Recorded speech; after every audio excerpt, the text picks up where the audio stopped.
أعوذ بالله من الشيطان الرجيم. بسم الله الرحمن الرحيم. الحمد لله رب العالمين، والصلاة والسلام على رسول الله الأمين، وبعد. Ọpẹ́ ni fún Ọlọ́run ní gbogbo ìgbà. Àlékún kẹ́ Ọlọ́run àti ọlá rẹ̀ fún ànábì Muhammad sallallahu alaihi wasallam.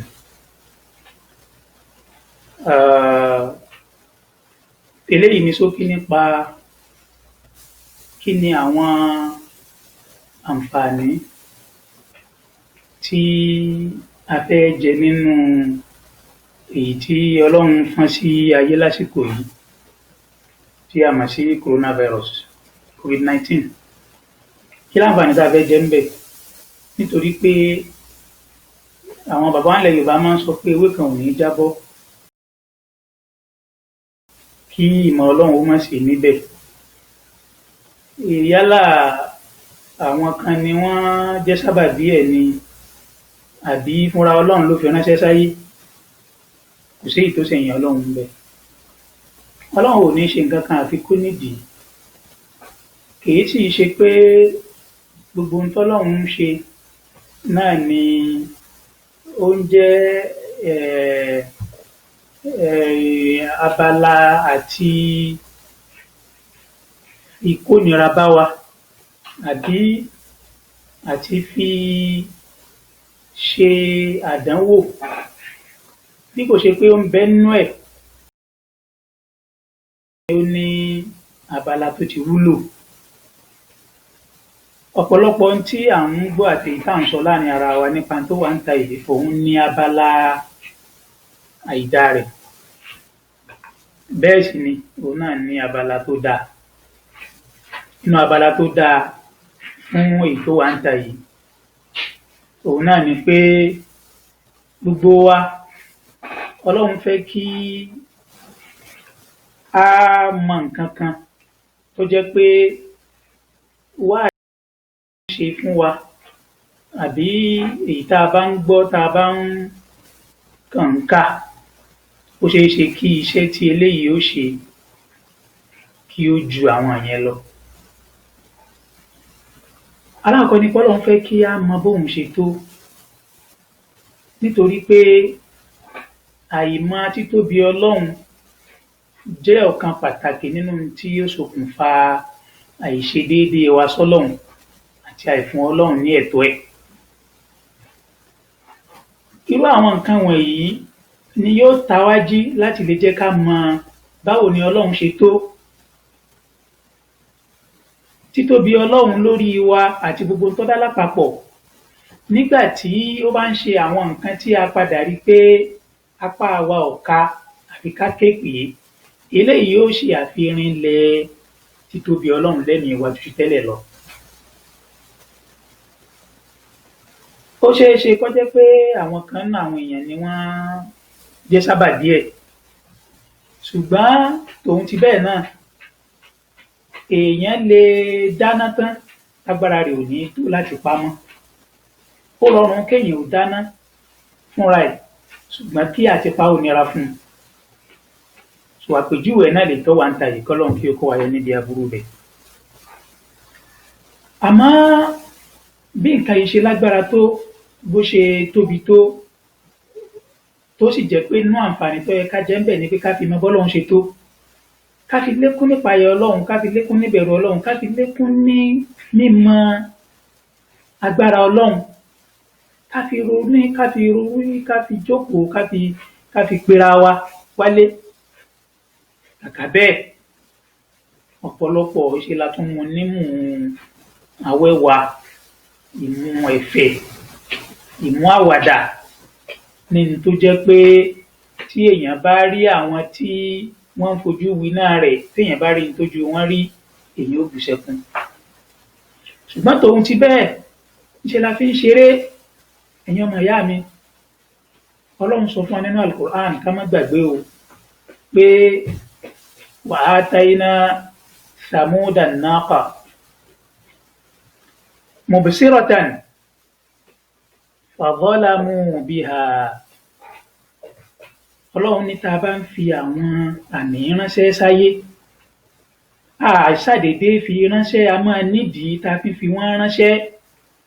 Ṣùgbọ́n ìmọ̀ ni pé àwọn tá à ń fi ránṣẹ́ sí oníranran ìṣesí ni a fi máa ń kojú ẹ̀.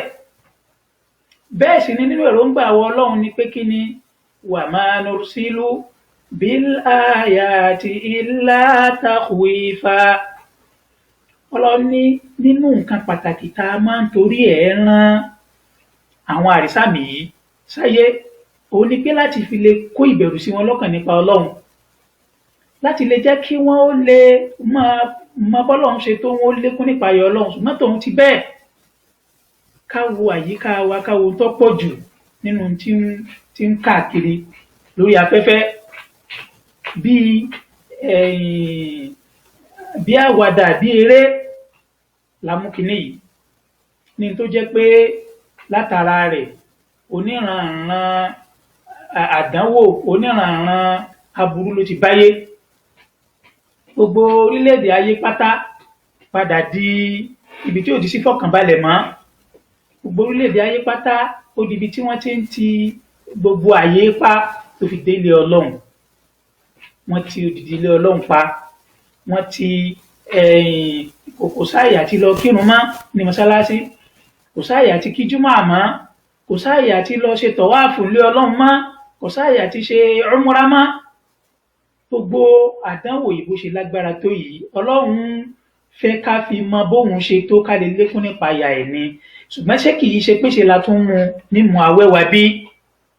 Tó bá fi lè lọ jẹ́ pé ìmú awẹ́wà la mú, a jẹ́ pé in táwọn sọ fọ́lọ́run ni pé lè kéré. Torí pé nígbà tí aburú yìí bá kan ẹnì kọ̀ọ̀kan, ohun tó dájú ni pé kò ní ṣe báyìí. So abẹ́lọ́run kí ó má jẹ́ kí aburú yìí ó jù báyìí lọ. Ọlọ́run sọ láàyè mí nínú Al-Qur'an wípé falawla idh ja'ahum ba'suna tadarra'u walakin qasat qulubuhum wa zayyana lahumu shaytanu ma kanu ya'malun.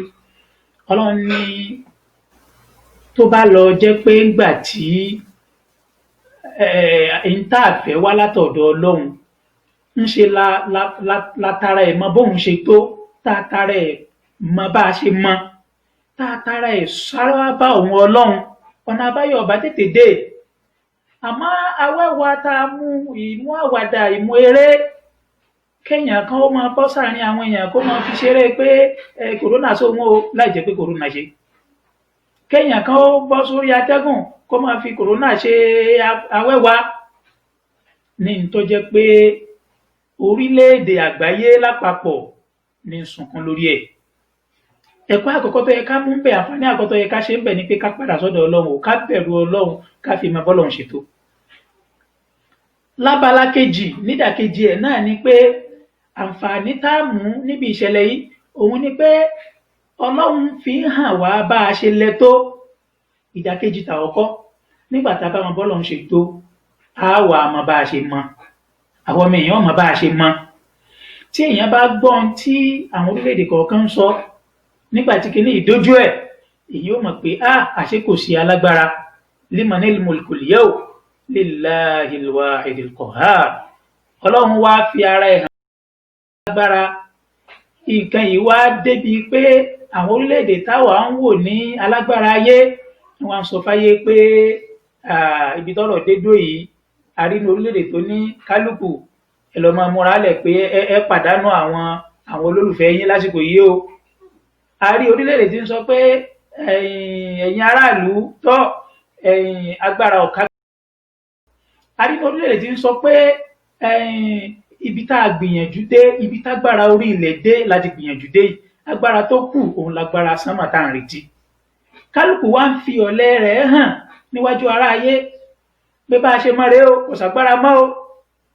Orílẹ̀-èdè míì bá débi pé gbogbo àwọn tó ti gba òmìnira nínú àwọn olùtọ́jú wọn, àwọn doctors wọn padà pè wọ́n ṣiṣẹ́ ọ̀ranyàn pé ọ̀yá ẹ lọ wọṣẹ́ with immediate effect.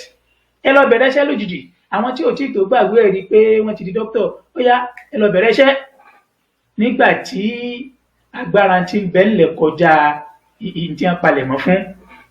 Ìyẹn à ń sọ̀rọ̀ nípa àwọn orílẹ̀-èdè tí ó jẹ́ pé wọ́n lálàáfíà, àwọn orílẹ̀-èdè tó jẹ́ pé wọ́n palẹ̀ mọ́ fún ebi nígbà tí ebi ì pa wọ́n, àwọn orílẹ̀-èdè tó jẹ́ pé wọ́n ní pèsè lẹ̀ fún gbogbo orú nǹkan báyìí àbí tọ́jọ́ kó tó di kó dé. Àwa tó wá jẹ́ pa alẹ́ tán yányán tó pé yìn lẹ́yìn la wà bí ẹ̀yìn ayé, àwa la wá mú kinní yìí la mú léré, àwa la fi ń ṣeré, àwa la fi ń ṣàwàdà. Ká kíyèsára wa o, Ọlọ́run ò ní jẹ́ kí aburú yìí ó kàn wá o.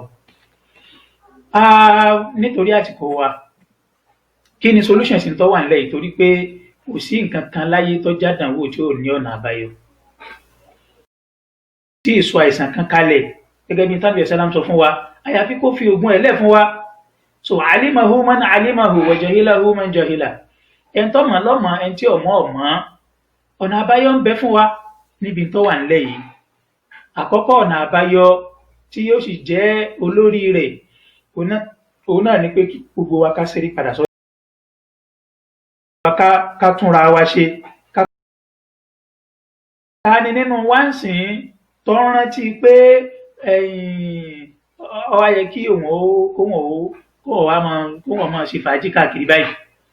Ṣé bí nǹkan àkọ́kọ́ tí gbogbo wa ń sáré ẹ̀ náà ni pé bó lọ́kàn wo ṣe balẹ̀?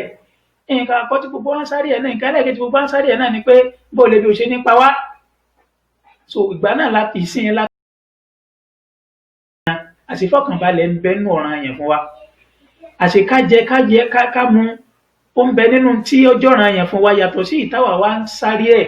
Mo fẹ́ kọ́lé, à ń sáré mo fẹ́ ra mọ́tò, à ń sáré mo fẹ́ bẹ́gbẹ́, à ń sáré èmi náà fẹ́ ṣe kíní, èmi náà fẹ́ ṣe kíní. Ìtọ́jẹ́ ìpìlẹ̀ òun gan tọ́lọ́run ṣe fún wa nírọ̀rùn, àwa fún nítumọ̀ mọ́. Nǹkan àkọ́kọ́ solution ni pé ká ṣẹ́rí padà sọ́dọ̀ Ọlọ́run. Ọlọ́run sọ fún wa nínú Al-Qur'an pé falyabudu rabba hadhal bayt alladhi at'amahum min ju' wa amanahum min khawf. Ọlọ́run ní àfi kẹ́ ẹ padà lọ sọ́dọ̀ Ọlọ́run nígbà tí gbogbo ẹ̀ bá tó débi tó dé dúró yìí. Solution tẹ́ ẹ ní náà ni pé kí ni? Ẹ ṣẹ́rí padà lọ sọ́dọ̀ Ọlọ́run. Òun lọ́ba tó jẹ́ pé at'amahum min ju' nígbà tí ebi bá ń pa wá, òun ní máa fún wa lóúnjẹ tẹ́lẹ̀. Ìtì ń bẹ́ẹ̀lẹ̀ iná ní tó lè ṣokùnfà ibi ní àmọ́ tá a bá lọ sábọ́ Ọlọ́run ó yọ wa. Wa amanahum min khawf. Òṣìṣẹ́ tí ó bẹ̀rù bí tó wà nílẹ̀ yìí, kódà àwọn doctors ẹ̀rù ń bà wọ́n. Àìmọye doctors lójú kú, thousands of doctors. Wa amanahum min khawf. Ọlọ́run ọba náà ní máa fi yàn lọ́kàn balẹ̀ nígbà tí àyà rẹ̀ bá ń já ìyẹn ẹni tí ó bá ṣẹ́rí lọ bá Ọlọ́run. Ẹlẹ́kejì nínú solution ó ní pé at-tamassuk bi sunnati nabawiyya sallallahu alayhi wa sallam. Àwọn tí ànábì mú wá ẹja ṣẹ́rí padà bẹ́ẹ̀ o, torí pé àìmọye nǹkan ló ti wá fi hàn wá ń sìn pé àṣìbí ká lo súnà ní solution wà. Nǹkan fún alápèjúwe torí àsìkò wa, òun ni wọ́n ń pè kinní kan ní al-asab al-mubham lọ́dọ̀ àwọn onílárúbáwá. Nǹkan yìí wọ́n gbà pé medically òun ni tí lọ́dọ̀ àwọn onísáyẹ̀nsì òun ni tí ó iṣan tó gùn jù nínú ara. Ibi tí parí ọ̀rọ̀ mi sí náà ni kí ni tá lò lóògùn o, àmọ́ kí n tó débẹ̀ ariwo táyé ń pa náà ni pé kásá boost ìmú wa, kí mú wa kó strong sí, kó ṣe kíní kan sí. Ìmú boost rèé ó ń bẹ nínú tí àwọn onímọ̀ sọ lábala rẹ̀ wípé náà ní bó ṣe yẹ kó mọ, kì í ṣe pé kákan àsámọ boost ẹ̀ tí ó tún fi wá háì ju bó ṣe yẹ lọ tó ní ó tún wá níbi tí ó ti ní wá lára. Nǹkan kan bẹ́nu tọ́lọ̀ ń dá sí wa lá tí í ṣe làásọ̀bùl mubham tí mo sọ lẹ́ẹ̀kan yẹn, tí alóhùn lógún jù náà ṣàtì ń bẹ lára wa. Àwọn onímọ̀ jẹ́ kó yé wa pé òun ni tí máa regulate immune system nínú ara. Yóò fi kún nígbà tó bá yẹ kó fi kún, yóò dínkù nígbà tó bá yẹ kó dínkù, tíṣẹ́ rí ó fi yẹ bó ṣe tí ó fi rí bó ṣe yẹ kó rí. Nínú tí wá máa ẹ̀sán yìí lọ́wọ́ nínú ara, nínú ẹ̀ òní rìyádọ̀ wà gẹ́gẹ́ bí tí àwọn onímọ̀ sọ, exercise, ká máa ṣe exercise dáadáa. Lẹ́yìn náà ni pé kí èèyàn ó máa fi atẹ́gùn tí à ń fà sínú àti èyí tá à ń fà síta, kí èyí tí ó ń jáde síta kó máa pọ̀ ju èyí tá à ń fà sí mú lọ. Ìyẹn ni pé ìmísínú àti ìmísíta wa kí ìmísíta wa máa pọ̀ ju èyí tá à ń mí sínú lọ. So eléyìí nísìnyí nínú ọ̀nà tó lè gbà rọrùn jù pátá oníkéèyàn máa ka Quran pẹ̀lú bọ́lọ́run ṣe sọ̀kalẹ̀ báníbi ẹ̀sálàm ṣe fi kọ́ àwọn ọmọlẹ́yìn. So lẹ́yìn náà òun ni pé nínú táníbi ẹ̀sálàm fi kọ́ wa òun ni ká máa pọ̀ ní ìrántí Ọlọ́run la yazalu lisanuka ratban min dhikrillah, kí ìrántí Ọlọ́run mọ̀jà wá gbà kọ̀ọ̀kan. A rí i pé nínú tí ó lè ran iṣan tí mo dárúkọ síwájú yìí lọ́wọ́ òun ni kí táwọn onímọ̀ sọ ni pé kí ahọ́n kó máa kan àjà òkè ẹnu. Nínú tí ó sì lè mú un rí bẹ́ẹ̀ a rí i pé tá a bá fi ahọ́n tá a fi kan àjà òkè ẹnu ìyí tí ó ti bẹ̀ jáde lẹ́tà L àbí láàmù ni, tó túmọ̀ sí pé mímáa ṣe bóyá kẹ́límà la ilaha illallah la hawla wala quwwata illa billah, àwọn àdìkáàrù tó ní ọ̀pọ̀lọpọ̀ láàmù nínú ó wà nínú tí ó ràn wá lọ́wọ́. So lẹ́yìn náà ó ní pé ká wá pọ̀ ní ìtọrọ àforíjìn lọ sí ọ̀dọ̀ Ọlọ́run, nítorí pé gbogbo tá à ń sọ látàárọ̀ yìí náà nínú olórí tó bí òun ni ẹ̀ṣẹ̀ wà o. Ọlọ́run kó ṣe àforíjìn fún wa. Ọlọ́run ní wa ma kana Allahu liyu'adhibahum wa anta fihim wa ma kana Allahu mu'adhibahum wa hum yastaghfirun. Ọlọ́run ní tí nígbà tí ń pọ̀ láforíjìn nígbà tí wà níbi ò bá sí láàrin wọn mọ́, ìmí Ọlọ́run ó máa ṣe àmójúkúrò àwọn ìṣedéédé wọn fún wọn. Níparí ọ̀rọ̀ mi òun ni pé ìkan ẹlẹ́kẹta nínú tá a fi tọ́jọ́ náà báyìí òun ni ká pọ̀ ládùúà àwọn àdúrà tó jẹ mọ́ àdánwò yìí. Allahumma inni a'udhu bika minal barasi wal junun a'udhu bi kalimati llahi tamma bismillahi gbogbo àwọn àdúrà yẹn tí àwọn tí ó súnmọ́ wa lè kọ́ wa tá a bá mọ̀ ká máa ṣe wọ́n láàárọ̀ àti lálẹ́ nínú táwọn fi kó wa náà ni tí a pàjì tẹ́lẹ̀ ká fi opportunity àsìkò yìí ká fi mójútó. So bákan náà wà ní pé Islam ò tako ká lo oògùn. So nínú àwọn oògùn tí a lè lò tí Islam ń fi ilẹ̀ fún wa òun ni habatu sauda, black seed, oríṣiríṣi ló wà, oil ẹ̀ wà, powder ẹ̀ wà, seed ẹ̀ wà, capsule ẹ̀ gan tún wà. So oníranran ni fún èyí tí ó bá rọ̀ wá lọ́rùn láti lò ká máa lò déédéé. Kódà àti rí nínú àwọn tí Ọlọ́run ní kí àìsàn yìí ó ṣe coronavirus yìí ó ṣe tí wọ́n dẹ̀ ti lò ó Ọlọ́run ní kí ó kó yanjú ẹ̀ fún wọn. Bákan náà oyin bẹ́ẹ̀ nínú àwọn tánàbí sọ fún wa ní pé ká máa lò. Bákan náà zemzem máa zemzem lima shuribala, àwọn nǹkan mẹ́tẹ̀ẹ̀ta yìí a lè máa lo mẹ́tẹ̀ẹ̀ta papọ̀, a lè mixi mẹ́tẹ̀ẹ̀ta papọ̀, kò sí bá a ṣe lè lò wọ́n nígbà tí a bá tí ì ní wọn, ṣùgbọ́n tá a bá ní wọn ká máa lò wọ́n gẹ́gẹ́ bí oògùn. Habatu sauda síbí kan láàárọ̀, síbí kan lọ́sàn-án, síbí kan lálẹ́. Bá jẹ́ capsule ni méjì láàárọ̀, méjì lọ́sàn-án, méjì lálẹ́, àbí mẹ́ta láàárọ̀, mẹ́ta lọ́sàn-án, mẹ́ta lálẹ́, bí nǹkan yìí bá ṣe serious sí. So bákan náà ní tiwantiwa ńlẹ̀ Yorùbá nínú táwọn èèyàn ti lò tọ́lọ́ ti lò sábàbí fún àìsàn yìí òun náà ni lemon wà pẹ̀lú garlic àti ginger. Bóyá ká ṣe mẹ́tẹ̀ẹ̀ta papọ̀ ká gbé orí sínú ẹ̀ kí á fa ooru rẹ̀ sínú láti fi lè pa kòkòrò yìí àti àwọn kòkòrò míì náà tí ń bẹ lára wa. Ọlọ́run mọ́sálá ìlà ìní àti yín kò ní bí aburú àsìkò yìí àti gbogbo ògbà. أقول ما تسمعون واستغفر الله لي ولكم سبحان ربك رب العزة عما يصفون وسلام الحمد لله رب العالمين. Kí n tó lọ mo tọrọ àmójúkúrò lọ́wọ́ gbogbo àwa tí à ń retí àdéhùn tá a ti síwájú nípa àwọn prórámù tí a fẹ́ máa release. Àwọn ìṣẹ̀lẹ̀ kan ni ó fà á pẹ̀lú ògo Ọlọ́run mú wa bọ́ nínú ìta àwànú rẹ̀ yìí láìpẹ́ láì jìnnà a máa bá àwọn ètò náà lọ. Wassalamu alaikum wa rahmatullahi ta'ala wa barakatuh.